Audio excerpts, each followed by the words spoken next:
Niners-Cardinals at Arizona on NFLPickWatch.com. We have got Cardinals by 1. I see Cardinals by 1. I see Niners by 1. We're kind of all over the place with this one. Over-under is 42, 43, depending on where you shop for it. The Cardinals made a change after that debacle a week ago today. They fired their offensive coordinator, Mike McCoy. Josh Rosen got hurt, but he's out of his walking boot practice Wednesday. He got hurt very late in the game. When they were losing 45-10 and they kept him in for some inexplicable reason. He got hurt, but it sounds like he's going to be okay and going to play this week. They also might be without Trey Boston. The Niners injury, Matt Breida looked like things were bad. Kyle Shanahan sounds optimistic that he's going to play. This is two bad teams here.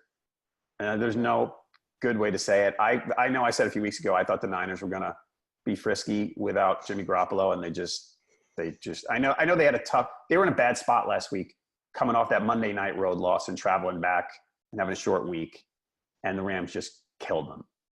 I don't know.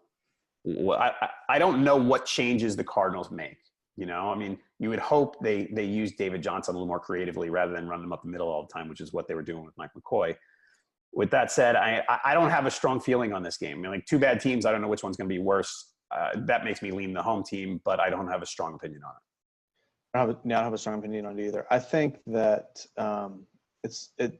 you fire Mike McCoy and give the offense to Byron Leftwich. In 2016, Leftwich was an intern, and now he's running the whole offense. So I don't know if things get a lot better just because he hasn't called plays before yet. I don't know. The whole thing is kind of weird. Meanwhile, David Johnson, 14 carries for 39 yards last week, 3 catches for 31 yards. It's a freaking joke, man. They ran him up the middle. All they did was run up the middle. You can see that if you look at everybody, the next gen stats on NFL.com is really cool. And you can see the maps. And he was running between the tackles. This is a guy who was a college wide receiver and is kind of a shifty, slithery, guy who works well in space. And they were ramming him up the middle like he was, Larry Zonka in the 1970s. It was ridiculous. So maybe Leftwich can come out, as a younger guy, as a younger coach, a guy who isn't too far removed from his own playing career, and can, like you said, do some more creative things with him because they really need to. Right. But I've got no faith in this team, and not that I have a whole lot of faith in San Francisco either. I think I picked San Francisco to win this game. You've got Niners. I've got Cardinals. You're right. It's 2 bad teams. It's hard, it's hard to know when you get a pair of 1-win teams.